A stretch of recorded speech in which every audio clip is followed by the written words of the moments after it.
Welcome to crime confession. అమ్మా నాన్న లేని ఆ అమ్మాయిని అడవులు అన్నలు చేరదీశారు. అన్నీ తామే ఆమెకు పెంచి పెద్ద చేశారు. అడవిలో అన్నలతో అడుగులు అడుగు వేస్తూ ప్రజల కోసం పోరాటం చేసిన ఆమె అడవి పరీక్ష చేసిన ఓ అబ్బాయిని పెళ్లి చేసుకున్నారు. సుశీలక్క అలియాస్ చిన్నక్క. తుపాకీ ఎప్పుడు పట్టుకున్నావు? ఎప్పుడు నేర్చుకున్నావు? పరిటాల రవి వాళ్ళ ఊర్లో మీటింగ్ పెట్టినాం ఫస్ట్ టైం. ఇంకా వాళ్ళు ఎప్పుడు మీకు ఎదురుపడలేదు? ఎదురుపడేది, కాల్పులు జరిగేది, వాళ్ళ ఫేస్ టు ఫేస్ అట్లా రారా అంటే పోరా అని చెప్పేసి ఫైరింగ్స్ జరిగినాయి. అప్పుడు మీకు రాయలసీమలో ఒకవైపు ఫ్యాక్షన్, ఆ ఫ్యాక్షన్ కంట్రోల్ చేయడానికి పార్టీ చేయలేదా? పెద్ద ఎత్తున తీర్మానమే చేసింది.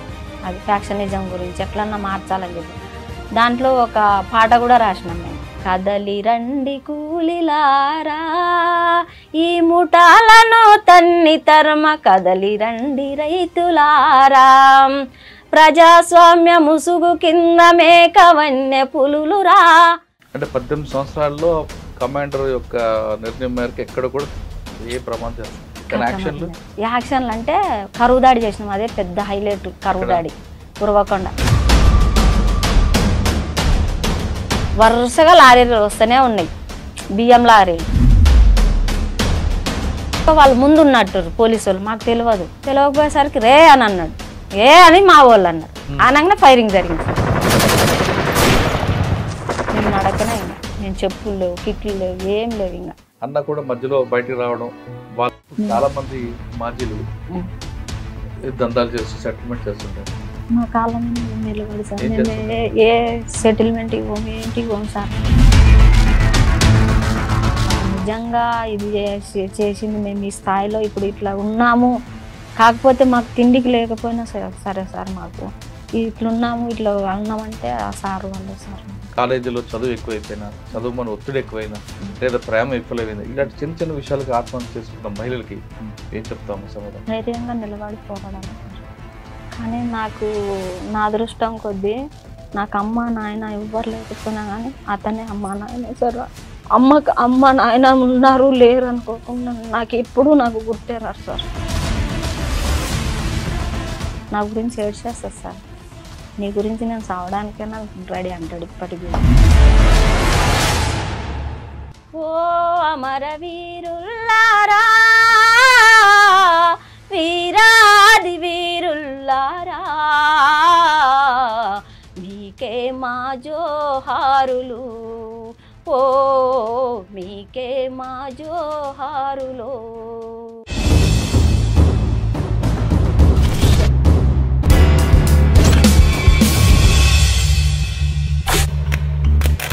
Welcome to crime confessions. అమ్మా నాన్న లేని ఆ అమ్మాయిని అడవులు అన్నలు చేరదీశారు. అన్నీ తామే ఆమెకు పెంచి పెద్ద చేశారు. అడవిలో అన్నలతో అడుగులు అడుగు వేస్తూ ప్రజల కోసం పోరాటం చేసిన ఆమె అడవి పరీక్ష చేసిన ఓ అబ్బాయిని పెళ్లి చేసుకున్నారు. ఇప్పుడు ఆమె ఆ జీవితం ఎలా గడిచింది, అడవిలో ఆమె ఉన్నప్పుడు ప్రజల కోసం ఏం చేశారనే విషయాల్ని ఆమె ద్వారా తెలుసుకుందాం. ఇంతకీ ఆమె పేరు సుశీలక్క అలియాస్ చిన్నక్క. ప్రస్తుతం చిన్నక్క మనతో ఉన్నారు. ఆమె అడవిలోకి వెళ్ళిన తర్వాత ఏం చేశారు, అడవిలోకి వెళ్ళకముందు ఏం జరిగింది, బయటకు వచ్చాక ఆమె జీవన విధానం ఏ విధంగా ఉన్న విషయాన్ని ఆమె నుండి తెలుసుకుందాం. అక్క నమస్తే. సుశీలక్క అలియాస్ చిన్నక్క. సుశీలక్క చిన్నక్క అలియాస్ చిన్నక్క అంటే రాయలసీమలో ఫేమస్. అప్పట్లో జేఎన్ఎం జననాట్య మండలిలో ఒక వెలిగి ప్రజలకి అంటే సేవ చేస్తూ పోలీసుల కంటి మీద కునుకు లేకుండా చేసిన చిన్నక్క అడవిలోకి ఎందుకు వెళ్లాల్సి వచ్చింది, అసలు మీ కుటుంబ నేపథ్యం ఏంటి, వెళ్ళిన తర్వాత ప్రజల కోసం ఏం చేశారు, పోలీసులపై దాడులు ఎలా జరిగాయి విషయం చెప్పు. అంటే అప్పట్లో దాడులు అంటూ ఏం లేవు సార్. అసలు మీ కుటుంబ నేపథ్యం? మా సొంతూరేమో అనంతపూర్ డిస్టిక్, సొంతూరేమో ఈ సింగనమాల మండలం, తర్వాత చెదల్ల మాది. ఓకే. అయితే అక్కడి నుంచి మా అమ్మమ్మ ఊరు నర్సినేకుంట సార్, అనంతపూర్ దగ్గర ఉంటుంది, తపోవనం దగ్గర. అక్కడి నుంచి మా నాయన నేను పుట్టంగానే వెళ్ళిపోయాడు. నేను పుట్టంగానే మా నాయన నన్ను వదిలేసి వెళ్ళిపోయాడు. మా అమ్మ చనిపోయింది సార్. చనిపోయిన తర్వాత మా తాతనే సాధిండు. సాధినాక ఇంకా చిన్నప్పుడే మా తాత చనిపోగానే మళ్ళీ తర్వాత వాళ్ళు పెనకచారులలో తీసుకుపోయారు అన్నట్టు. మా అమ్మ మేనమామగారు తీసుకుపోయారు. ఇంక వాళ్ళు పెద్ద కుటుంబం సార్. అయితే ఇక నన్ను ఇంకా సాకలేక వాళ్ళు నెలకు 2 నెలలకు అట్లా నన్ను పంచుకునేటోళ్ళు. అంటే కూలీకి పంపించేటోళ్ళు సార్, కూలీకి పంపించేటోళ్ళు. పనులు చేయించుకునేటోళ్ళు ఇంటికాడ. తర్వాత అక్కడ కొంతమంది ఏంటంటే ఊరంతా నాకు బాగా ఇదిగా ఉండేది. అయితే ఎందుకమ్మా నువ్వు అన్నలు ఊర్లోకే వస్తురు, ఇక్కడ వీళ్ళకి చేసేవాడు ప్రజల కోసం పని చేయకపోయి ఎందుకు ఇక్కడ ఉండడం అని చెప్పేసి ఎంకరేజ్ చేశారు సార్ నన్ను. అక్కడి నుంచి రోజు పని. అప్పుడు దళం ఉండేదా మీ ఊర్లో? దళాలు 3 తిరిగేవి సార్ అప్పుడు. ఏవేవి? పెన్నోహోబిలం, దళం. ఇంకా అంటే అందరు కలిసేటోళ్ళు. పెన్నోబుల దళం తిరిగేది అన్నట్టు. మా దళం పేరు పెన్నోబుల దళం. పెన్నోబుల దళం వచ్చింది సార్ మా కాడికి. 20-25 మంది దాకా వచ్చారు. మేము పని దగ్గర ఉంటే పని కాడికి వచ్చారు. అంటే నేను ఇంకా నాకు తెలియదు కదా వీళ్ళ అన్నలు అది ఇది అని అనేది. మేము పని చేసుకుంటుండేది. మా దగ్గర ఇంకా మేము తీసుకుపోయిన టిఫిన్స్ అవి తీసుకొని తినేటోళ్ళు. తిని ఒక అన్న పాట పాడేది. ఒక అన్న పాట పాడేది. ఒక అన్ననే ఉండదు, అన్ననే జ్యోతక్క ఆ అన్ననే పాట పాడేది. ఇంకా అన్న పాట పాడంగానే నాకు మంచిగా అనిపించింది. ఇంకా ఆ పాట అంతా నేర్చుకొని మళ్ళీ నేను వాళ్ళకి వినిపించిన ఊర్లో వాడేది. ఊర్లో వాడినాక తర్వాత అక్కడి నుంచి మిలిటెంట్లు ఉంటారు సార్ ఆడ. ఇంకా అప్పుడప్పుడు తీసుకుపోయేది, నన్ను కల్పించేది. తీసుకుపోండి సార్ అమ్మాయిని, బాగా పాటలు పాడుతుంది, తిరగగలుగుతుంది, అన్నీ చేస్తుంది అని చెప్పేది. అన్న పాట నీకు బాగా నచ్చిన అన్న పాట ఏం పాట? అది సిరిమల్లె చెట్టు కింద లచ్చు మమ్మ నువ్వు చినబోయి కూర్చున్నావెందుకమ్మో ఎందుకమ్మా, ఆ పాట సార్.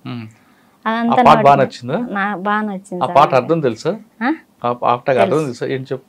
అంటే సిరిమల్లి చెట్టు కింద అంటే పేదోళ్ళు ఉంటారు కదా సార్, వాళ్ళు పేదోళ్ళు పనికి పోయి ఎట్లా ఉంటారు అనేది దాని అర్థం అన్నట్టు. ఆ పాట పాడింది నీకోసం తెలుసా ఆయన? సార్. అంటే నీకంటే నీకు కాదు, మీలాంటి వాళ్ళు అందరి కోసం ఉద్దేశించి పాడిన పాట అది. పాట అంతా నేర్చుకున్న తర్వాత నాతో వాడిపించారు. ఒక దళం తీసుకుపోయి కాడ మీటింగ్ పెడితే ఆ మీటింగ్ కాడ వాడినా సార్ పాట. అదే పాట వాడినా. తర్వాత ఇంకా ఇదంతా నా కష్టం అంతా చూస్తురుగా. అక్కడ మిలిటెంట్లో ఒక ఆయన ఉండే, సితంబరం అని ఒక ఆయన ఉండే. వాళ్ళు వండుకొని లేదు సార్ లేదన్నా తీసుకుపోవాలి అమ్మాయిని అని చెప్పేసి వాళ్ళు ఫోర్స్ చేశారు. చేయగానే వాళ్ళు ఏమన్నారంటే వద్దు బయట పని చేయించాలనంటే బయట పని చేయించిన పరిస్థితిలో లేదామె, తీసుకుపోయింది సార్ మీరే ఎక్కడన్నా పెట్టుకోరని అని చెప్పేసి చెప్పిండు అన్న. అనగానే ఇంకా దళంలోకి వెళ్ళిపోయినా సార్. వెళ్ళిపోగానే 12 ఉంటాయి సార్ అప్పుడు. 12 సంవత్సరాలు. 12 సంవత్సరాలకి దళం తీసుకున్నారా? అంటే తీసుకుపోలే, దళంతో అట్లా తిప్పుకుందామని తీసుకుపోయారు అంతే. ఇంకా పోయంగానే ఒక యాక్షన్ చేస్తారు ఇంకా వాళ్ళు. ఎక్కడ? పందికుంటని ఒక ఆయన ఇన్ఫార్మర్ ఉన్నాడు అన్నట్టు, ఆర్ఓసి ఆయన, పందికుంటలో ఆర్ఓసి ఆయనని కొడదామని పోయారు వీళ్ళు, చంపేద్దామని పోతే ఆయన దొరికిండు. దొరకంగానే ఇక ఆయనని అంటే పగటిపూట బస్సులో పోయినాం. 20 మంది 30 మంది ఉంటాం మిలిటెంట్లతో సహా. బస్సు ఎక్కినాం, బస్సు ఆపినాం, అప్పుడు బస్సు ఎక్కినాం, పోయినాం పందికుంటకు. పోగానే ఒక కత్తి ఇచ్చిర్రు నాకు ఒకటి. ఆ కత్తితోటే పాపులర్ అయిపోయినా. చిన్నక్క కింతంత ఉంది, చిన్నక్క కత్తి ఇచ్చిర్రు అని చెప్పేసి. ఎందుకు కత్తి ఎందుకు ఇచ్చారు అంటే డైరెక్ట్ గా మనకి వెపన్స్ ఇయ్యరు సార్, పెట్టుకోమన్నారు అంతే. ఇంకా అంటే ఒకవేళ అట్లా ఏమన్నా ఉంటే అని అన్ని నేర్పించారు. ఇంకా అనగానే ఇంకా అటుకు పోయినాం, వాడిని కొట్టినాం, మళ్ళీ అదే బస్ ఎక్కి వార్నింగ్ ఇచ్చుకుంటా వచ్చేసినాం. ఇంకా అదంతా చూసిరు. చూసిన 12 సంవత్సరాలకే యాక్షన్ దిగిపోయినా. పోగానే దళం లేకపోగానే ఆర్ఓసి వాళ్ళని కొట్టేసినాం. నాతోటే కొట్టిపించారు. రాళ్ళు ఎత్తేసినాం, ఇంత రాళ్ళు ఎత్తేసినాం కాళ్ళ మీద. చనిపోయింది ఆయన. ఇక తర్వాత ఆడ నుంచి ఇక అప్పుడు వెళ్ళగానే మనిషి చంపుతున్న భయం బాధ ఏమో నాకు ఇంకా ఏ భయం లేదు, ఏది రాలేదు, నాకేం అనిపించలే. ఎందుకు ఆ డ్రెస్ వ్యక్తి చంపుతున్నాను బాధ రాలేదు. నేను ప్రజల కోసం పనిచేస్తున్నా అనే ఫీలింగ్స్ ఎక్కువ అయిపోయినాయి నాకు. ఇంకా ఆ డ్రెస్ వేసుకోగానే నాకు ఇంకా ఏం ధైర్యం వచ్చేసింది. ఇక నన్నే కొట్టమనేది, నన్నే ఇది చేయమనేది వాళ్ళు ఏటికి పోయినా. మళ్ళీ ఆడ తర్వాత మళ్ళీ కురాకలపల్లికి పోయినాం. మళ్ళీ ఆడ నుంచి కురాకలపల్లికి తీసుకుపోయారు. కురాకలపల్లి అని ఉంటుంది అన్నట్టు. ఆ ఊరికి తీసుకోగానే ఆడ కూడా కొట్టే పనే పెట్టారు. కొట్టే పని పెట్టని నన్నే కొట్టిపిస్తారు. అప్పుడు ఎందుకు కొట్టమంటారు అంతే. ఇక బాగా యాక్టివ్గా ఉన్నా కదా, కొట్టమంటారు. కొట్టంగానే మేము ఆడ కూడా రాళ్ళు ఎత్తేసినాం. ఇంకా 5-6 ఉంటే మేము రాళ్ళు ఎత్తేసినాం. వాడు కూడా చచ్చిపోయింది. ఇంకా చచ్చిపోగానే మళ్ళీ తీసుకొచ్చినాక 2-3 రోజులు తిప్పుకురు. మళ్ళీ తర్వాత స్టేట్ కమిటీ వల్ల రాష్ట్ర కమిటీ వాళ్ళు వచ్చారు, సమావేశం అయ్యారు. ఇంకా ఎంఆర్ అన్న, కృష్ణన్న అని ఉండే రాష్ట్ర కమిటీ కృష్ణన్న, ఎర్ర సత్యం, మళ్ళీ ఒక ఆయన జైలు నుంచి అప్పుడే వచ్చి నరసన్న అని చెప్పేసి కుమార్, ఆయన వాళ్ళంతా సమావేశం అయ్యి అమ్మాయికి చిన్న ఏజ్ ఉంది, ఈ అమ్మాయిని ఎక్కడన్నా పెట్టి పని చేపియాలా, అట్నే ఇట్లా మహిళా సంఘాల్లో పని చేపియాలని చెప్పేసి ఒక ఊర్లో పెట్టారు నన్ను. మీరు వెళ్ళేసరికి తరంలో మీరు ఒక్కరు ఉన్నారా మహిళ, ఇంకా అందరు ఉన్నారా? అందరు ఉన్నారు. జ్యోతక్క ఉంది, నిర్మల, తర్వాత ఇంకొక ఆమె లక్ష్మక్క, ఆమె అమర్రాలు అయిపోయింది. ఎర్ర సత్యం భార్య గారు ఉన్నారు కదా అందులో? ఉన్నాం. ఆవిడ ఆమె కన్నా నాకు లక్ష్మక్కనే అటాచ్మెంట్ ఎక్కువ. ఆమె ఇక్కడ మహబూబ్ నగర్ జిల్లా. నన్ను వాళ్ళ భార్య భర్తలు ఒక చిన్న పాపలక్క చూసుకునేది, కూతురులా చూసుకున్నారా? కూతురులక్క చూసుకునేది. నాకు ఏం ఇబ్బంది వచ్చినా దగ్గర వండ పెట్టుకునేది. లేరు, ఇద్దరు చనిపోయారు. అన్నను బెంగళూరులో పట్టుకురు ఎర్ర సత్యంతో పాటే. ఆ అక్కనేమో ఇక్కడ కర్నూలు చిత్తూరు జిల్లాలో చనిపోయింది, ఆమె ఎన్కౌంటర్లో చనిపోయింది. అంటే మీకు ఇద్దరు బాగా చూసుకున్నారు? మస్తు చూసుకునేవాళ్ళు వాళ్ళు. తర్వాత మా కమాండర్ ఈయన శేఖర్ అని చెప్పేసి ఆయన, ఇక ఏదైనా ఇంకా ఆయన ఎంకరేజ్ బాగా చేసేది. ఏదైనా కొట్టేదైనా, యాక్షన్లు అయినా ఏదైనా ఇట్లా సైగా చేసేది అంతే. ఇంకా నాకు ఎవరిని కొట్టాలనుకున్నా కానీ, అంటే నా అమ్మాయిల విషయంలో ఏదన్నా అవుతుంది అనుకో, ఆ విషయంలో చెప్పేవారు నీకు అన్న చిన్నక్క అనేది అనగానే నేను పోయి కొడతానే ఉండేది అంతే. ఇంకా అట్లా చేసిన తర్వాత కొన్ని రోజులు బయట ఉన్నాక ఇంకా అల్లుల్లి చేసినాను నేను. మళ్ళీ ఎప్పుడు నేర్చుకున్నావు? అయితే బయట పెట్టిరు కదా, బయట పెట్టినాక మళ్ళీ తీసుకుపోయారు లోపలికి. నేను ఉండనంటే ఉండను అని చెప్పేసి, నువ్వు నడవలేవు అని వాళ్ళు, నేను నడుస్తా అని చెప్పేసి నేను ఇంకా అట్టే ఇంకా తీసుకుపోయారు. ఎక్కడెక్కడ తిరిగామ్మా? ఏ ఊర్లు? నేనా రామగిరి ఏరియా తిరిగిన, చిత్రావతి దళంలో. అక్కడ అన్నం కూడా దొరకదు చిత్రావతి ఏరియాలో అప్పుడు, ఆ మూమెంట్లో. ఇప్పుడు గూనిపల్లి అవన్నీ ఉన్నాయి, అమరుడు ఆయన రమణ ఉండు కదా అక్కడంతా. మళ్ళా పరిటాల రవి వాళ్ళ ఊర్లో మీటింగ్ పెట్టినాం ఫస్ట్ టైం. ఇంకా అప్పుడే తుపాకి ఇచ్చారు ఇంకా నాకు అప్పుడు ఆల్రెడీగా. అక్కడే అప్పుడు పరిటాలలో నాన్నగారు కూడా ఉన్నారు కదా? అప్పుడు లేరు, శ్రీరాములు గారు. శ్రీరాములు ఉన్నారు. అయితే వాళ్ళ ఊర్లోనే మీటింగ్ పెట్టినాం. అక్కడ ఏది వెంకటాపురంలో పెట్టాలనే మీటింగ్ పెట్టినాం, పెద్ద ఎత్తున పెట్టినాం. కానీ అప్పటికి పరిటాల రవి నాన్నగారు ఆర్ఓసి అప్పుడు లేడు సార్, అప్పుడు లేడు. మేము బచ్చాలం సార్ ఆయనతో. ఆర్ఓసి స్ట్రాంగ్ ఉండేది కదా అప్పుడు? ఆర్ఓసి స్ట్రాంగ్ ఉంది సార్. వాళ్ళు ఎప్పుడు మీకు ఎదురుపడలేదు? ఎదురుపడేది, కాల్పులు జరిగేది, వాళ్ళు కొట్టేపోయేది. మేము మమ్మల్ని వాళ్ళు కొట్టేకొచ్చే. ఎదురుపడ్డారు ఆర్ఓసి మీరు? అదే కురాకుల పల్లెని చూడ అన్ని ఎదురుపడ్డాం. పట్టపగలే ఫైరింగ్స్ కూడా జరిగినాయి. పోలీసు వాళ్ళకి మాకెట్లా జరుగుతాయో ఫేస్ టు ఫేస్ అట్లా రారా అంటే పోరా అని చెప్పేసి ఫైరింగ్స్ జరిగినాయి. అప్పుడు ముత్యాలమ్మ గుడి ఉంటుంది ఆడ జరిగినాయి. అప్పుడు అంత డెవలప్మెంట్ లేదు, అప్పుడు అంత అడవి ప్రాంతం అది. అప్పుడు ఇంకా అక్కడ జరగంగానే ఇంకా అక్కడి నుంచి నన్ను ఇంకా తర్వాత ఒక 2-3 సంవత్సరాల తర్వాత మళ్ళా చిత్రావతికి పంపారు. అక్కడ ఆర్గనైజేషన్ లేదు అప్పుడు. అప్పుడప్పుడే ఒక 1+ అని చెప్పేసి ఒక ఆయనే తిరిగేది అన్నట్టు. ఆయన జనార్దన్ అని ఒక ఆయన అక్కడ అంటే ఫ్యాక్షనిజంలో చనిపోయింది ఆయన బయటికి పోయి. ఆయన వరంగల్ అయితే వరంగల్, కరీంనగర్ ఆయన తెలంగాణ ఆయన. అటు ఆయన కింద నేను ఇంకొక ఆయన 5 మంది 6 మంది మేము తిరిగేది దళం. ఇక సేమ్ ఎట్లుంటది అంటే నల్లమల్లో తిరిగినట్టే ఉంటది. తిండి దొరకదు, వాటర్ దొరకదు, ఏదో పెట్టేటోళ్ళు కాదు జనాలు. అలాంటి ఏరియాలో మీటింగ్లు పెట్టి మంచిగా ప్రజల్ని సంఘాలు చేశారు. బానే ఉంది. మీకు రాయలసీమలో ఒకవైపు ఫ్యాక్షన్ ఉంది కదా, ఆ ఫ్యాక్షన్ కంట్రోల్ చేయడానికి పార్టీ చేయలేదా? అది పెద్ద ఎత్తున అప్పుడు పార్టీ పెద్ద ఎత్తున తీర్మానమే చేసింది. అది ఫ్యాక్షనిజం గురించి ఎట్లన్నా మార్చాలని చెప్పి దాంట్లో ఒక పాట కూడా రాసినాం మేము. ఏం పాట? కదలి రండి కూలిలారా ఈ ముఠాలను తన్ని తరమ, కదలి రండి రైతులారా ప్రజాస్వామ్య ముసుగు కింద మేకవన్య పులులురా, పంటలకు నిప్పు బెట్టి పగలబడి నవ్వెరా, ప్రకృతంత తనదంటూ కత్తి బట్టి కదిలెరా, తలలు దించి కూర్చుంటే తలలు రాల్చిపోయేరా, ఆడపిల్ల మన ఇంటికి ఆది లక్ష్యం అనుకుంటే కుంపటిలో మొక్కవోలే నీ బిడ్డని చూసివా, కండ్ల కావ్రమెక్కినోడు మన ఊరి గుండగాడు, బుసల కొట్టి కామంతో కాటు వేసి చంపెరా. ఈ పాట రాసింది. ఎవరు రాశారు? వేరే అతను రాసింది. మీరు పాడారా? ఇది మస్తు పాపులర్ అయింది. ఏ మీటింగ్ అయినా ఫస్ట్ ఇది పాడంది రన్ అయ్యింది పాడాల్సిందే మీటింగ్. నేను ఒక్కదాన్ని అప్పుడు పాటలు, జ్యోతక్క నేనే. ఇంకా జ్యోతక్క వేరే కళ్ళు వేసిరు, ఇంకా నేనే పాటలు. ఇంకంటే ఇంకా ఎన్ని పాటలు పాడుంటాం మొత్తం? చాలా వస్తాయి సార్. బాగా నీకు నచ్చిన పాట ఏది? ఓ అమరవీరుల పాట, అమరుల మీద.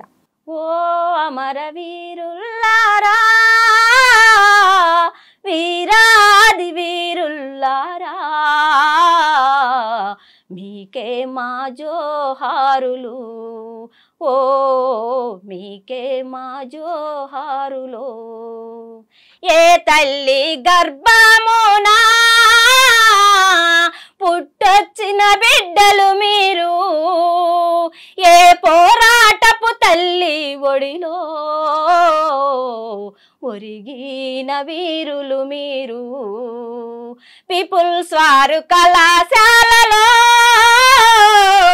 మార్చి జమును మంచిగా చదివి ప్రజలే గురువులు అని నమ్మి పల్లె పాఠాలు చదివినారా. కన్న తల్లి ఆలోచనకే అందని ఆకాశం మీరు, మా కడసారి కంటి చూపుకే కరువైన వీరులు మీరు. మీరు మాకు లేకున్నాను మీరు పాల గుర్తున్నవి, మీ పోరాటపు చరిత్రున్నది, మీరు నడిసిన బాటున్నది ఉంది. కానీ నువ్వు షార్ట్ కట్లు ముగించమన్నావు కాబట్టి వాడిని.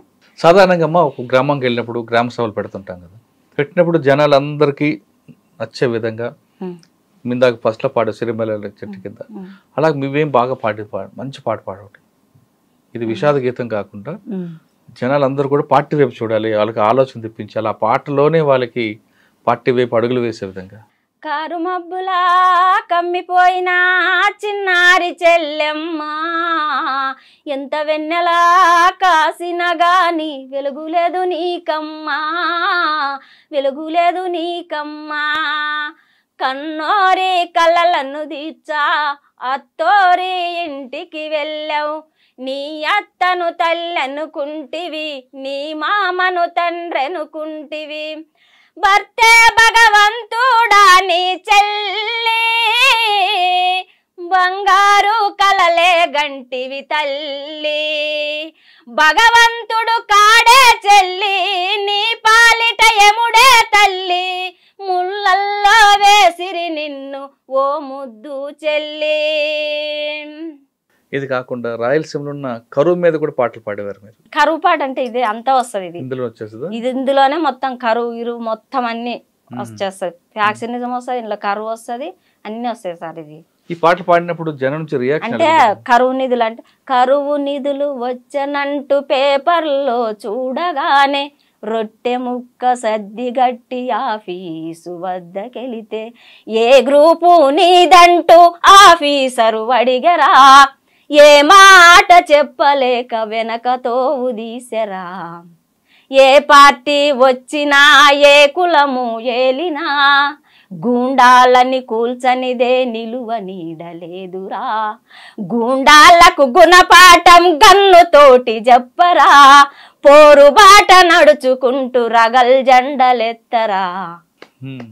అంత వస్తుంది సార్ దాంట్లో. ఇంకా పాటలో మొత్తం ఈ పాట పాడుతున్నప్పుడు జనం నుంచి రియాక్షన్ ఎలా ఉంటుంది? 100 మంది వచ్చేది నా పాట గురించి సార్. ఎక్కువ మీరు ఏ ప్రాంతం తిరిగారు మీరు? ఆ జిల్లా మొత్తం తిరిగిన సార్ నేను. అనంతపురం. ఏ జిల్లాలో అయినా అసలు అంటే ఎక్కువ అనంతపురం ఉండేవారమో, కడప కర్నూలు ఇటు వచ్చేదారు? అంటే ఏమన్నా ఇట్లా ట్రైనింగ్ లేదన్నా ఉంటే మీటింగ్లు ఉంటే కడప కర్నూలు అటు పోయేదాళ్ళు. ఎంతకాలం చేస్తాము పార్టీలో? నేను సార్ బయటికి వచ్చినప్పుడు 18 సంవత్సరాలు సార్. 18 సంవత్సరాలు పార్టీలు ఉన్నారు. మీరు యాక్షన్ చేయడమే కాకుండా మీ మీద అటాకులు జరగడం, తప్పించుకోవడం జరిగాయి? అంటే అప్పుడు అటాక్ ఏం జరగలేదు, కానీ అంటే మా కమాండర్ అట్లాంటి వాడు సార్. ఇప్పుడు ఏ ఎన్కౌంటర్ కానికుండా అట్లా ఎస్కేప్ చేసేటోడు, మా దళాన్ని అట్లా తిప్పేటోడు. అది శేఖర్ అని చెప్పేసి ఆయన బయటికి వెళ్ళిపోయింది సార్. అప్పుడు పెద్దగా అప్పుడు విడిపోయింది పార్టీ అంతా. ఏంటంటే ముఠా కక్షలతోటే ఆ కులాలని చెప్పేసి బోయ కులము ఈ కులాలతోటి మొత్తం పార్టీ విచ్ఛిన్నం అయిపోయింది, చీలిపోయింది ఎక్కడ దగ్గర. వెళ్ళిపోయినాక కొంతమంది చాలా మంది బయటికి వెళ్ళిపోయారు అప్పుడు. అంటే 18 సంవత్సరాల్లో కమాండర్ యొక్క నిర్ణయం మేరకు ఎక్కడ కూడా ఏ ప్రమాదం జరగలేదు. యాక్షన్లు అంటే కరువు దాడి చేసినాం, అదే పెద్ద హైలైట్ కరువు దాడి ఉరవకొండ. అయితే ఎన్ని లారీలు తీసుకుపోయినామంటే 8 లారీలు తీసుకుపోయినాము. తర్వాత ట్రాక్టర్లు. అయితే ఇక పెద్ద మీటింగ్ పెట్టినాము. మీటింగ్ పెట్టే చెప్పినాము ఇట్లా కరువు దాడి చేస్తున్నాము గోడాన్ మీద. అందులో దాడి చేసినాక ఎవ్వరు వాళ్ళు ట్రాక్టర్లు వేసుకోవాలని ప్లాన్ చేసినాం అన్నట్టు. ప్లాన్ చేసిన తర్వాత అన్న ఎర్ర సత్యం అన్న కూడా ఉంది అప్పుడు. ప్లాన్ చేసిన తర్వాత ఇక వెళ్ళిపోయినాం. వెళ్ళిపోయిన తర్వాత అన్ని కరువు దాడికి పోయినాం, కరువు దాడి చేసినాం, అన్ని లారీల్లో నింపేసిరు. జనాలం వేల మంది వచ్చేసారు. వచ్చేసి ఎవరిళ్ళలో వాళ్ళకి ఏ ఊర్లో పేదోళ్ళు ఉంటే వాళ్ళకందరికీ ఇచ్చేసారు. అన్నీ సగం బడి అయిపోయినాయి. ఒక్క లారీ పట్టుకుంది సార్. ఆ లారీలో మేము వచ్చేది ఇంటిమి. తర్వాత మాకు డౌట్ వచ్చింది, పోలీసు వాళ్ళు వస్తురు ఇట్లా అని చెప్పేసి అనగానే వరుసగా లారీలు వస్తూనే ఉన్నాయి, బియ్యం లారీలు. ఇంకా వస్తుంటే మేము ఇంకా పోలీసు వాళ్ళు వస్తారు అనగానే మేము దిగి మళ్ళీ ట్రాక్టర్లో పోయినాం. ట్రాక్టర్ ఫాలో చేశారు పోలీసు వాళ్ళు. ఫాలో చేసినాక మేము పోతున్నాము. పోయినాక వాళ్ళు ముందు ఉన్నట్టు పోలీసు వాళ్ళు, మాకు తెలియదు. అంటే చీకటి కదా, తెలియకపోయేసరికి రే అని అన్నాడు. అని మా వాళ్ళు అన్నారు. అనగానే ఫైరింగ్ జరిగింది సార్. ఫైరింగ్ జరగంగానే అక్కడ అంతా మొత్తం రాగడి సార్ అంతా. అప్పటికి ఎంతమంది ఉన్నామంటే కొంతమంది వెళ్ళిపోయారు, 5 మంది ఉన్నాం మేము. 5 మంది ఉన్నాగానే అందులో ఉండిపోయినా నేను ఇంకొక ఆమె అందులోనే ట్రాక్టర్లోనే డౌన్ పొజిషన్లో మేము ఫైర్ చేస్తూనే ఉన్నాం. వాళ్ళకేం తగులుతుంది సార్. ఇక ఫైర్ చేస్తుంటే ఇక వాడు ఏం చేసింది, అందులో ఉన్నారని చెప్పి పోలీసు వాళ్ళు మా మీద ఫైర్ చేసి, ఫైర్ చేయగానే చిన్నగా జారుకుంటా దుంకేసి ఇక మేము చీకట్లో వెళ్ళిపోయినాము. పోలీసు వాళ్ళు మా అమ్మటే వచ్చినట్టు వచ్చారు. చీకట్ అని చెప్పేసి మళ్ళీ వెళ్ళిపోయి మళ్ళీ బ్యాచ్లను తీసుకొని వచ్చారు సార్. మేము దొరకలే, మేము నడకనే. ఇంకా మేము చెప్పులు లేవు, కిట్లు లేవు, ఏం లేవు. ఇంకా 3 రోజులు 4 రోజులు అసలు అన్నమే లేదు మాకు. 4 రోజుల తర్వాత ఒక బాయికాడికి పోయినాం. బాయికాడికి పోతే ఇక మా శేఖర్ అన్నకు ఫిడ్స్ వస్తుంది. ఆయనకు ఫిడ్స్ వచ్చి కింద పడిపోగానే మేము ఒక కాడి తీసుకుపోయినాం. ఇంకా చెట్లలోకి తీసుకుపోయి ఆయన ఇంకా ట్రీట్మెంట్ చేసిరు. ఒక కన్నా చేసినాక మళ్ళీ తీసుకుపోయినాం. అన్నం లేదు కదా, 4 రోజుల నుంచి అన్నం లేదు. ఇంకా తీసుకుపోయినాక ఒక బాయికాడికి పోయినాక, చిన్నక్క నువ్వైతేనే అన్నం పెడతారు, నువ్వంటేనే అన్నం పెడతారు, నువ్వు సపోర్ట్ వేయకుండా అప్పు అని చెప్పేసి చెప్పిండు. ఇంకా నేను ఆటికి పోయిన అక్క వాళ్ళు అందరూ అక్కడ పని చేస్తుంటే డ్రెస్ ఉంది కదా సార్, డ్రెస్ చూస్తే మళ్ళీ గుర్తుపడతారు కదా. లుంగి ఉంటే ఆ లుంగి కప్పుకొని పోయి ఆ గడ్డిలో కూర్చున్నాయి. ఇంకా గడ్డిలో కూర్చుని ఓ అక్క దాక్క అని పిలిచిన అక్కని.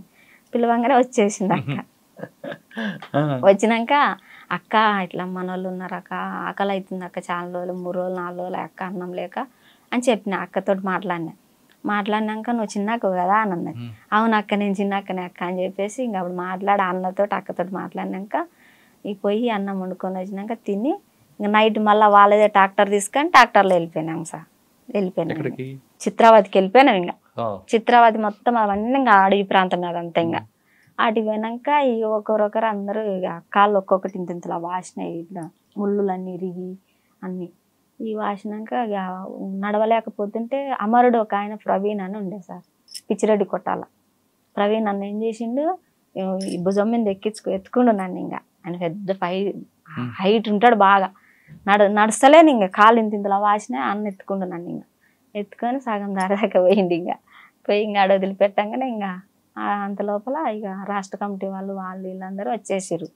ఇంకా కొంచెం లోపలికి గూనిపల్లి లోపలికి చెరువు ఉంటుంది సార్, ఆ చెరువు కాటుకు వచ్చేసారు. ఇంకా ఎంఆర్ అన్న అని చెప్పేసి ఎన్కౌంటర్ అండి అన్న కూడా రాష్ట్ర కమిటీ ఆయన అందరూ 5-6 మంది వచ్చేసి, అంటే రివ్యూ చేయాలి కదా ఇదంతా, రివ్యూ కోసం వచ్చేసారు. ఇంకా అట్నే సమావేశాలు అయితే వాళ్ళు ఇంకా అటుకి వెళ్ళిపోయినాం. ఇంకా వెళ్ళిపోయినాక ఊగా పాటే పాడిపించుకునేది. ఏం పాట సార్ అంటే మీ త్యాగం పాడు నువ్వు పాట అని చెప్పేసి వాళ్ళు పాడించుకునేది. రాష్ట్ర కమిటీ వాళ్ళు ఎంఆర్ అన్న, కృష్ణ అన్ననే ఉండే, పుట్టిముని చనిపోయింది రాష్ట్ర కమిటీ సభ్యుడు, ఇప్పుడు స్టేట్ కమిటీలోకి వచ్చి ఆయన. ఇప్పుడు రామకృష్ణ తర్వాత ఆయననే. పుట్టిముని చనిపోయింది ఈడ కొల్లాపూర్ దగ్గర.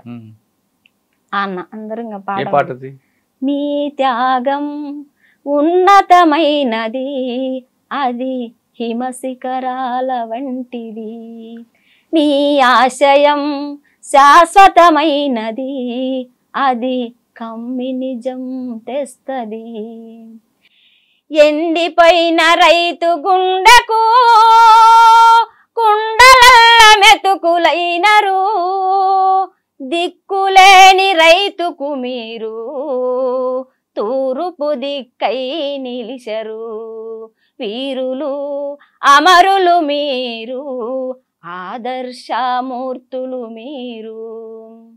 నీ గొంతు చాలా బాగుంది కదమ్మా, సినిమాలో ట్రై చేయొచ్చు కదా.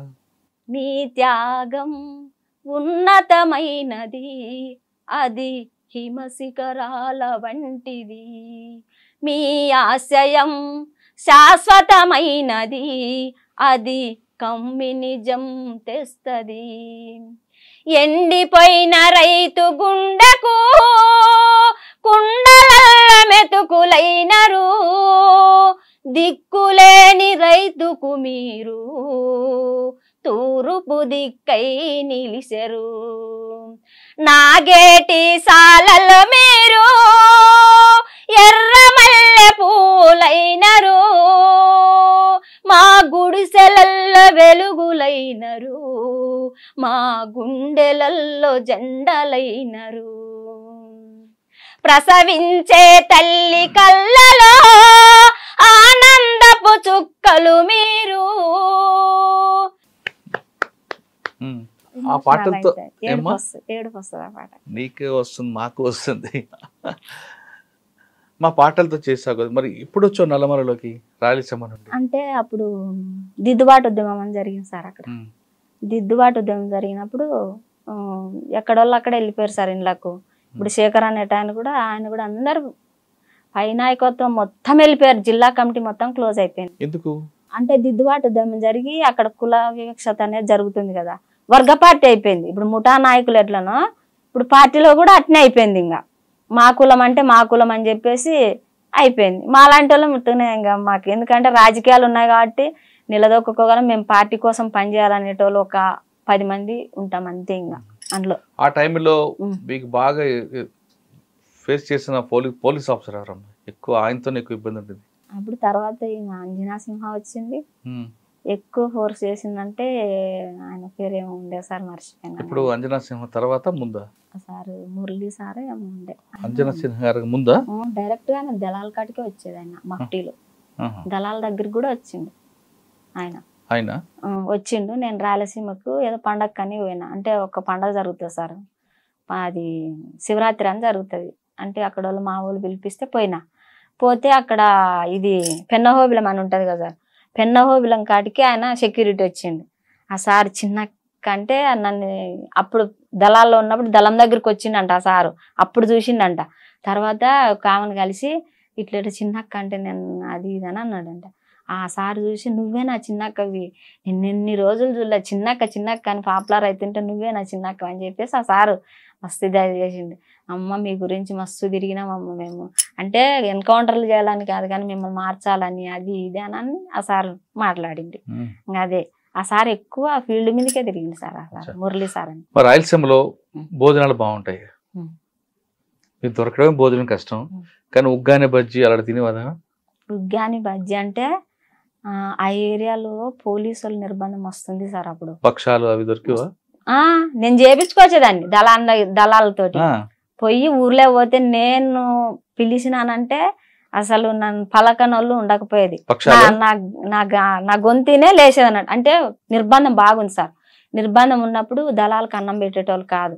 నేనేం చేసేది అనుకున్నావు, లంగా జాకెట్ అట్లా వేసుకునేది, పిచ్చి పిచ్చిగా చేనుల బట్టి అడ్డం పోయేది. ఏ ఊరికి పోవాలని మా కమాండర్ ఏ ఊరికి పోమని చెప్తాడు ఆ ఊరికి పోయేది. భక్షాలు చేపించేది, ముద్ద చేపించేది, చికెన్ చేపించేది, అన్ని చేపించి నేను పోయి తలుపు తట్టంగానే చిన్నక్క వచ్చింది అని చెప్పేసి తీసేటోళ్ళు. ఇంకా లోపల పిలుచుకొని ఎవరన్నా అడిగినా కానీ మా అమ్మాయి మా అది ఇది అని చెప్పి అయినా గుర్తుపట్టేది సార్ నన్ను. చిన్నక్క గంతి అది ఇది అని చెప్పేది. చేపించుకొని పోయేది. నాకు అందులో ముద్ద ఇష్టం. రాగి ముద్ద, అది నాటుకోడి భక్షాలు కూడా ఇష్టం. అన్ని చేయించేటోళ్ళు జనాలు. సరే, దిద్దుబాటు చర్యలు భాగంగా యుద్ధం అయిన తర్వాత నల్లమలకు పంపించారా మీకు? అప్పుడు ఎవరు లేరు సార్. ఇప్పుడు ఎర్ర సత్యం, నేను, జ్యోతక్క, ఒక 5-6 మిలిగినాం అంతే. అందరు వెళ్ళిపోయారు. ఇంకా ఈయన కమాండర్గా ఈయన రాష్ట్ర కమిటీలోకి తీసుకుందరు. ఇంకా శేఖర్ అన్నని నల్లమల పోతే ఆయన కూడా వెళ్ళిపోయింది. ఇంకా చెప్పా పెట్టకుండా చిన్నక్క అన్నం తెద్దాందా అని పోయి ఇంకా అక్కడి నుంచి నన్ను ఆడగొసబెట్టిండు, నేను పోయి అన్నం వండించుకొని వస్తా అని పోయిండు. ఆయన ఎప్పుడు పోడు, నేనే పోయేది. ఈ ఆడగొసబెట్టిండు, నేను ఇంకా వస్తాడు నేను చూస్తున్నా. ఇంకా పార్టీ వాళ్ళకి అర్థమైపోయి దళం నుంచి ఇంకొకరు వచ్చి ఆయన ఎప్పుడో వెళ్ళిపోయిండు దారి అని చెప్పేసి వెళ్ళిపోయినాం. ఇంకా తీసుకొచ్చారా మీకు? ఫస్ట్ చిత్తూరుకి తీసుకుపోయారు. చిత్తూరుకి తీసుకుపోయినాక ఈమెని ఇట్లా సౌత్ జైనం అని ఉండే సార్. అప్పుడు 2 దళాలు ఉండే, సౌత్ జైనం అని 2 దళాలు తిరిగేది అప్పుడు. ఇంకా ఆ దళంలోకి నన్ను సబిరాలుగా తీసుకున్నాక నువ్వు పోవాలని చెప్పేసి అన్నారు. అట్లనే అప్పుడు జైనం క్లాసులు జరిగినాయి. డప్పు రమేష్ అన్న ఒక సినిమా తీసినాం సార్ మేము. ఒక సినిమా తీసినాం దాంట్లో, అంటే చంద్రబాబు పథకాల మీద ఆకలి అని చెప్పేసి ఒక సినిమా తీసినాం. దాంట్లో ఆ సినిమా కోసమే తీసుకుపోయారు. అటు నుంచి అది చిత్తూరు పోయినా, చిత్తూరు నుంచి కొయ్యూరు అమర్లు అని అక్కడనే కొయ్యూరు అమర్లు అని చెప్పేసి మా మహేష్, శ్యామ్ మహేష్ అని మురళి అని చనిపోయింది. ఆడ తెలిసింది మాకు. దాని పేరు కొయ్యూరు అమర్లు అని పెట్టుకున్నాం అన్నట్టు. అన్ని పాటలు రికార్డింగ్ చేసినాం. మళ్ళా తర్వాత సినిమా తీసినాం. ఇక 3 నెలలు తీసినాం సినిమా ఇక్కడ నల్లమల్లోనే మొత్తం. ఇంకా అక్కడున్న ప్రకృతి పూసిన పువ్వులతోటి ఇట్లా డెకరేషన్ చేసి చంద్రబాబు లాగా ఒక ఆయన, డ్యానల్ లాగా ఒక ఆయన, అంతా ఇంకా అట్లా తీసినాం అన్నట్టు. అది రిలీజ్ అయింది కొంచెం మొన్న దీంట్లో కూడా వచ్చింది సార్, యూట్యూబ్ లో కూడా వచ్చింది ఆ సినిమా. ఆ సినిమా తీసినాం. అంటే ఆయనకి వ్యతిరేకంగా తీసారా? పాటలు కూడా పాడారు మీరు? పాటలు కూడా, పాటలు అంటే అందులో పాటలు వాళ్ళే కానీ చంద్రబాబు పాలనలోన రైతన్నా ఆ పాట, ఆ పాట మీద యాక్షన్ చేసుకుంటే తీసినాం. అదే నాంపల్లి స్టేషన్ కాడ రాజాలింగం వాళ్ళగా కాదు చంద్రబాబు పాలనలోన రైతన్నా నాయన్నా అంటే పథకాల మీద పోలీసు వాళ్ళు తిరుగుతున్నారు, జనాలు నెత్తటి ఏరులు వారుతున్నాయి మాయన్నా అనే పాట మొత్తం ఇట్లా స్క్రిప్ట్ లాగా చేసుకొని ఎవరి పాత్ర వాళ్ళు పోషించినాం అన్నట్టు. మస్తు ఉంటది ఆ సినిమా సార్. అది అది చూసినా కూడా కన్నీళ్ళు వస్తాయి. అట్నే స్టేజ్ మీద అది చేసేసినాం ఆ పాటకు. సినిమా అక్కడ నల్లమల్లికి ఎంతకాలం పనిచేసాము? నల్లమల్లిలో దగ్గర 3-4 సంవత్సరాలు. 3-4 సంవత్సరాలు తర్వాత మళ్ళీ ఇక్కడ మహబూబ్ నగర్ వచ్చేసి. అప్పుడు నల్లమల్లిలో కూడా యాక్షన్ ఉన్నాయి కదా, మీరు అందరూ ఉన్నారా ఎక్కడైనా? నల్లమల్లి యాక్షన్ లేవు కదా సార్ అప్పుడు. మేము మొత్తం లోపలే. ఇంకా నల్లమల్లి ఎక్కడ ఉండేవారు మీరు? ఇంకెక్కడ పడితే అక్కడ మాకు ఇప్పుడు సమావేశాలు ఇవన్నీ అయితే కదా, వాళ్ళ దగ్గరే ఉండాలా మేము. అంటే రాష్ట్ర కమిటీ ఒక ఆయన బాధ్యుడు ఉంటాడు మాకు, మా కమాండర్ కు. వాళ్ళు ఎక్కడ చెప్తే అక్కడ పోవాలన్నట్టు మేము ప్రోగ్రామ్. అడవిలో మీరు పాటలు రిహార్స్ చేస్తున్నప్పుడు మీ సౌండ్ బయటకు వస్తుంది కదా? ఏం రాదు సార్, సౌండ్ వస్తుంది మొత్తం, పైకి పోదు. లోయలు పెద్ద పెద్ద లోయలు, కొన్ని కిలోమీటర్ల కిందికి ఉంటది లోయ. ఆ లోయలో నుంచి ఒక నీళ్ళు వస్తుంటాయి. ఇంకా అక్కడ స్టే చేసేవాళ్ళం. ఇంక వాటర్ ఉన్న కాడే స్టే చేసేవాళ్ళం. రిహార్సల్ పెద్ద వాడేటోళ్ళం కాదమ్మా. మీరు నల్లమల్లలో అడవిలో వంటలు చేస్తారు, పొగ బయట రాకుండా ఎలా చేస్తారు? రాదు, అనిపించదు. అది పొగ పైకి రాదు, అసలు పైకి రాదు. నల్లమల్లో మీరు ఉన్నారు మరి, అన్నప్పుడు పరిచయం మీకు? అన్న మహబూబ్ నగర్కి వచ్చినాక పరిచయం. అంటే అక్కడి నుంచి సౌత్ జైనం అని చెప్పేసి ఇక్కడ వేసిర్రు, మహబూబ్ నగర్ వేసి. మహబూబ్ నగర్ లో కొన్ని ప్రోగ్రాంలు ఉన్నాయి. మేము అప్పుడు చర్చలు, అప్పుడు ఫస్ట్ చర్చలు అయినాయి, మొన్న చర్చలు కాదు, ఫస్ట్ చర్చలు అయినప్పుడు ప్రోగ్రాంలు ఇచ్చినాం అక్కడ. మేము దగ్గర 15 మంది ఉంటున్నాం మా టీము. ఆ టీంలో చనిపోయారులే చాలా మంది, కానీ ఇక ఆ టీం అంతా మేము రివర్ మీద, ఇప్పుడు వైజాగ్ వాళ్ళు ఉంటారు కదా చేపలు పట్టేటోళ్ళు, వాళ్ళ దగ్గర బయట గూడాల్లో, సెంచుగూడాల్లో, తర్వాత బయట మొత్తం ప్రోగ్రాంలు ఇచ్చేటోళ్ళం అన్నట్టు. ప్రోగ్రాంలు ఇచ్చినా మేము ఏదో ఒక రాష్ట్ర కమిటీ బాధ్యుడు ఆయన కాడనే ఉండాలి. మేము ఈయన బాధ్యుడు ఉండే అప్పుడు మాకు ఈ సారు. అప్పుడేం ప్రేమించుకోలేదు, పెళ్లి చేసుకోవాలి, ప్రేమ గీమ మనకు ఆవిడ తెలియదు. ఇంకా అంటే పెళ్లి చేసుకుంటారని చెప్పారు కమిటీకి? కమిటీ ఏముంది అప్పుడు? చేసుకుందరులే అని చెప్పింది, కానీ ఇక అంటే రాష్ట్ర కమిటీ వాళ్ళకి ఒక్కరికే తెలుసు మేము ప్రేమించుకున్నట్టు. రాష్ట్ర కమిటీ వాళ్ళకి ఒక్కరికే తెలుసు ప్రేమించుకుంటున్నాం అంటే, పెళ్లి చేసుకుంటారు అనే విషయం తెలుసు. ప్రేమ దోమ వాళ్ళు ఉండేదే మాకేమన్నా, వాళ్ళు ఉండకపోయేది. మేము ఒక కాడికి పోయేది, వీళ్ళు ఒక కాడికి పోయేది. ఈయనకి ఎక్కువ బయటకే. కానీ పాటలకి ఎక్కువ ఇష్టపడ్డారు కదా ఆయన? పాటలు రాస్తాడు కదా ఆయన. అదే ఆయన రాయడం, నువ్వు పాడడం. ఎందుకు మరి బయటకు వచ్చావు? నేను బయటికి వేరే పర్పస్ లో వచ్చినా సార్. మా సార్ చెప్పే కదా అప్పుడు అదే టన్నుల వర్క్ జరుగుతుంది, దాని పర్పస్లో ఈయన వచ్చేసిండు. ఇంకొక పిల్లగాడు నేను ముగ్గురం వచ్చినాము. ఇంకా శ్రీశైలంలో తర్వాత ఇక్కడ వచ్చేసి మీతో పాటు ఆయన కూడా వచ్చారు. అదే కర్నూలులో అదృశ్యం అయ్యావు, నల్గొండలో ప్రత్యక్షం అయ్యావు అంతేనా? సజ్జనగర్ ముందు వచ్చిన కానీ తర్వాత అన్న కూడా మధ్యలో బయటికి రావడం, వాళ్ళతో అజ్ఞాతలకు వెళ్ళి రెండోసారి వెళ్ళారు. మీరు వెళ్ళారు అప్పుడు? ఇద్దరం పోయినాం కదా. రెండోసారి కూడా నా కొడుకును వదిలిపెట్టి వెళ్ళిపోయినాను అన్న. అది వాళ్ళ ఈ బావగారికి అందరూ బాధ అనిపించలేదా? బాధ అనిపించింది సార్, మస్తు బాధ అనిపించింది. కర్నూలు కాడిచ్చినాం బాబుని. తల్లి అమ్మా నాన్న లేరు, నిన్ను ఎలాగున్నావు, నీ కొడుకుని అలాగ అప్పచెప్పినప్పుడు నీకు బాధ అనిపించలేదు ఒక తల్లిగా? మస్తు బాధ అనిపించింది. మరి ఎందుకు ఇచ్చావు? ఇచ్చినప్పుడు అంటే షూటింగ్ ఆర్డర్ వచ్చింది నాకు, ఈయన చంపేశాడంటే దాంతో నేనే తీసుకోవాలి. చిన్న పరిస్థితులు ఇవ్వాల్సి వచ్చింది. తప్పని పరిస్థితి. చిన్నని చంపుతా అంటుండు కదా ఆడ నయం, చిన్నని తీసుకొని చంపేస్తా అది వానితో ర్యాలీ కూడా తీసిండు మేము లోపల ఉన్నప్పుడు. నయం నీ కొడుకుని చంపుతాడని మీ బావగారికి ఇచ్చారు. కానీ అప్పుడప్పుడు గుర్తుకొచ్చాడా బాబు? గుర్తుకొచ్చి మస్తు ఏడిచి మస్తు బాధ. నాలుక వాడు కూడా అన్నది అయిపోయిందని ఏడిచి మస్తు ఏడుపు. ఇప్పుడు కూడా ఆడు చెప్తుంటేనే నాకు బాధ అనిపించింది. మస్తు కష్టాలు పడ్డాం కదా మేము. సంవత్సరంన్నర ఉండు అంతే ఆయన. బాబును వదిలిపెట్టా? సంవత్సరంన్నరే ఉండు బాబు అప్పుడు, చిన్న బాబు. ఎంతకాలం దూరం ఉన్నాడమ్మా నీకు? 3 సంవత్సరాలు దూరం ఉండు. మా బావ అసలు చూడకుండా ఉండగలిగావా? నేను ఉండలేకపోయినా. ఇంకా నేను ఉండను, నువ్వు ఉండేసే, నువ్వు బయటికి వస్తే నువ్వు చచ్చిపోతావు, అనవసరంగా వాని చేతుల్లో వస్తావు, నువ్వు ఉండేసే, నేను బాబు కోసం పోతా, వద్దు అని చెప్పేసి అన్న. ఇంకా అప్పుడప్పుడు ఫోన్లు మాట్లాడిచ్చేది మా బావ బిడ్డ. ఆమె బాగా చూసేది, చిన్న బాగా చూసేవాళ్ళు. వెళ్ళిపోయినాక వాడు అమ్మ ఎక్కువ నాకంటే కూడా ఆయన లేకుంటే ఉండలేకపోయేది. వాడు చిన్నప్పుడు జైలుకు పోతుంటే కూడా మొత్తం ఇట్లా కాలర్ పట్టుకుంటూ అస్సలు వదిలిపెడతలేడు వాడు. 3 సంవత్సరాలు బాబును వదిలిపెట్టి దూరంగా ఉన్నావు కదా, మరి ఒకసారి కనబడి ఉంటావు కదా, అప్పుడు ఏమనిపించింది? అది చెప్పలేము సార్, అది చెప్పలేము. మరి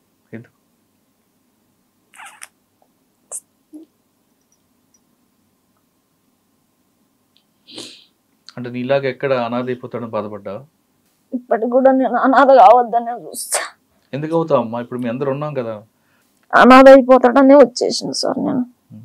లేకపోతే సతీష్ గారికి మార్చేసిర్రు, పంపిస్తాను, నువ్వు ఉండేసే, నేను వెళ్ళిపోతాను చిన్న గురించి అని చెప్పేసి. బాబుకు తీసుకొచ్చారు, చదివిస్తున్నావు, ఆయనకి ఏం చేయాలనుకుంటున్నావు? ఏదన్నా చేస్తుంది పోలీస్ ఆఫీసర్. ఆయనకి ఇష్టం అని చెప్పిద్దాం అనుకుంటున్నావా నువ్వు కూడా? ఆయనకి ఇష్టమైంది. ఏం చదువుతున్నాడు బాబు ఇప్పుడు? ఇప్పుడు డిగ్రీ చేస్తాను. ఆయనకి ఏం చేద్దాం అనుకుంటున్నావు పెద్ద అయిన తర్వాత?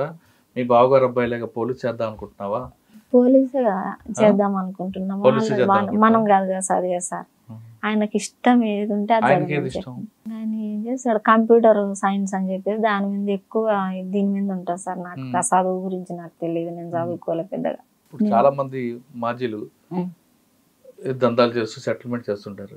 మీరు అదే బాటలో ఉన్నారా? లేదు మీరు శంకర్ కలిపి మీ కాళ్ళ మీద పని చేసుకుంటూ పిల్లల్ని చదివించుకుంటారు? మా కాళ్ళ మీద మేము నిలబడి సార్, మేము ఏ సెటిల్మెంట్ ఇవ్వము, ఏంటి ఇవ్వము సార్. ఫస్ట్ రాగానే, పార్టీ నుంచి రాగానే నాయుడు సార్ ఉండు కదా, ఆయన అయితే నాకు తల్లితో సమానం సార్.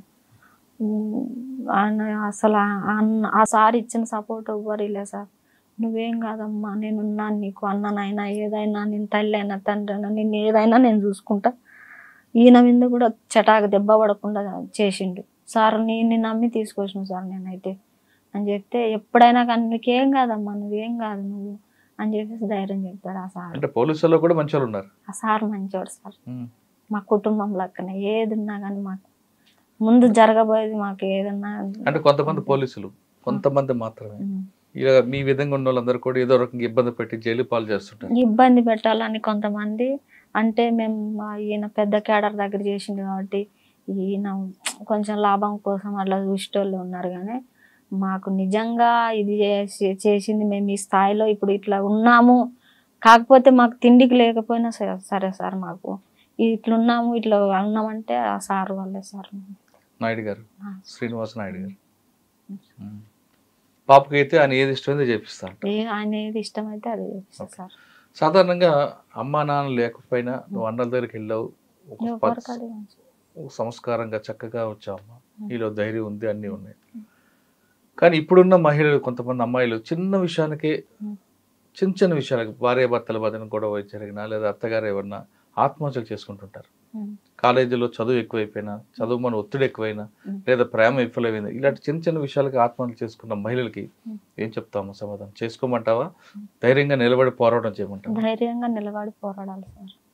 కానీ నాకు నా అదృష్టం కొద్దీ నాకు అమ్మ నాయన ఎవ్వరు లేకపోయినా కానీ అతనే అమ్మ నాయన సార్. అమ్మ నాయన ఉన్నారు లేరు అనుకోకుండా నాకు ఎప్పుడు నాకు గుర్తేరారు సార్. అంత బాగా చూసుకుంటారు. నన్ను ఏనాడు మాత్రం ఏది ఇబ్బంది పెట్టలేదు. ఒకవేళ చిన్న చిన్న కష్టాలు వస్తాయేమో, దానికి ఆత్మహత్య పరిష్కారం అంటావా?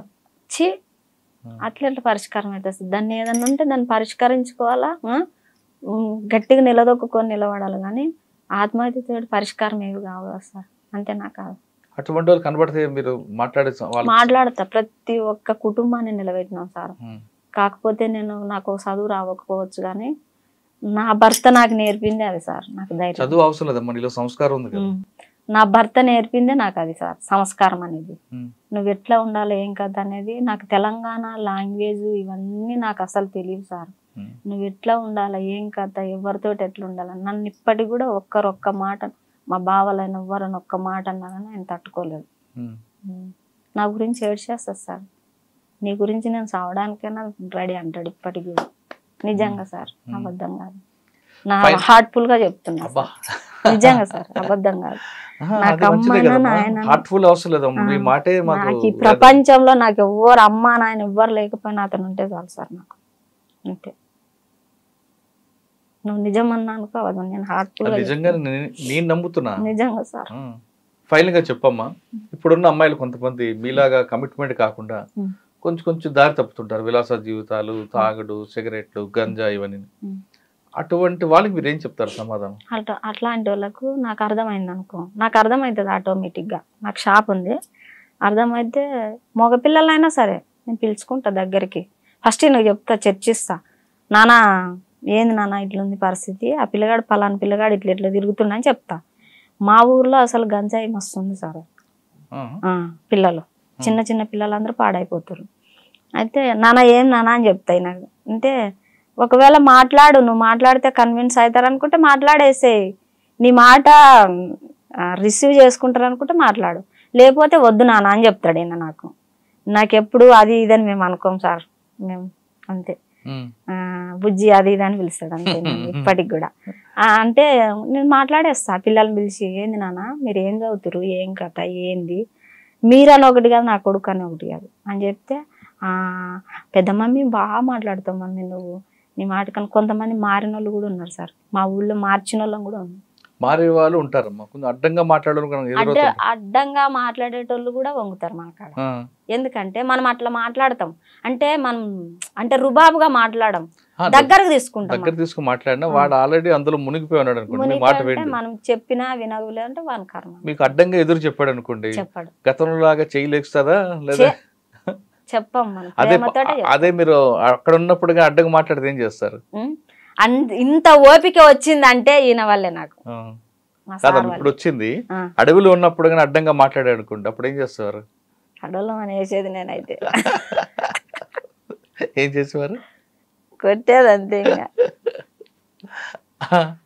అంటే విలేజ్ 11 పంచాలు ఉంటాను, అడ్డదిడ్డంగా మాట్లాడుతుంటాడు అనుకో, ఏడన్నా గింత అంతుంటే ఆ జనాల్లో ఇట్లా పోయేది, పడలు మన వేసేది, సపడేయకుండా నిలబడేది, ఏమనకపోయేది. మా కమాండర్ బాగా ఇట్లాంటి దానికి ఎంకరేజ్ చేయాలని బాగుండేది మా కమాండర్ కి.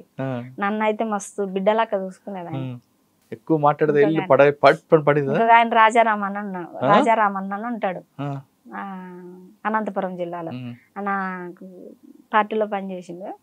ఆ రాజారామన్న అంటే ఫేమస్ అనంతపురంలో. అన్న ధరణి సంస్థ అని పెట్టింది తెలుసా అన్న నీకు? ధరణి సంస్థ పెట్టి కొన్ని 100 మంది నాడు మీటింగ్ పెట్టింది చూడ అన్న రాజారామన్న. ఆయన కూడా అంతే, చిన్నక్క అనేది. ఏంటనే కొట్టే పోతే చిన్నక్క ఈరోజు నీ పనే చిన్నక్క అని చెప్పి పోయే పడులమని వేసేది, సపడేయకుండా ఉండేది అంతే. ఇంకా అనంతపురంలో ఎప్పుడైనా మీకు పరిట్ల రవి గారు సైన్యం ఎప్పుడు ఎదురుపడలేదా? ఎదురు పడింది సార్. ఉమ్, అంటే దళాల మీదకే వచ్చిరు వాళ్ళు. ఉమ్, దళాలను ఎన్కౌంటర్ చేయాలని. అయితే అప్పుడు ఈ పోలీసు వాళ్ళ నిర్బంధం కన్నా వాళ్ళ నిర్బంధం ఎక్కువ ఉండేది సార్. అప్పుడు ఉమ్. వాళ్ళ ఒక పక్క తిరిగేది, మేము ఒక పక్క తిరిగేది. ఒకసారి కాల్పులే జరిగేది పోలీసు వాళ్ళ లెక్కనే, మాకు కూడా వాళ్ళకు మాకు. కొంతమందిని నక్సలైట్లని పోలీసులకు పట్టించడంలో ఇన్ఫర్మేషన్ ఇవ్వడంలో పరిటాల రావు వర్గం ఎక్కువ ఉంటుంది అంటారు, వాస్తవం? ఒకసారి ఏం చేసినామంటే ఒక కలగలని ఒక ఊరు ఉంటుంది, ఆ ఊరు కాడికి పోయి ఉన్నాం. ఆ ఊర్లో పరిటాల రవి వాళ్ళ వర్గం అంటే ఆయన. మాకు తెలియదు కదా, ఫ్యాక్షనిజం గురించి మాట్లాడుతుంటే అందరు వ్యతిరేకం అయిపోయారు దళాల గురించి. ఆయన ఏం చేసిండు, బాయికాడు ఉన్నట్టుండి మేమేమో పైన గుట్ట మీద ఉన్నాం. ఆయన చెప్పకుండానే పోలీసు వాళ్ళు అనుకొని వచ్చిండు మమ్మల్ని చూసి. పోలీసు వాళ్ళు అనుకొని వస్తే మేమేం చేసినాము, మీరు లేడీస్ మహిళా కాంప్లెక్స్ పక్కకు ఊరు అంటే మేము సపరేట్గా పక్కకు పోయినా సార్ దళాలు వచ్చినాయి సార్, ఇటుకు వచ్చినాయి సార్, ఆటుకు వచ్చినాయి సార్ అని చెప్తుండే ఆయన. ఇక ఆయనను పట్టుకొని కొట్టంగానే ఇక వాకి ట్యాకిల్ ఉండే, అప్పుడు వాకి ట్యాకిల్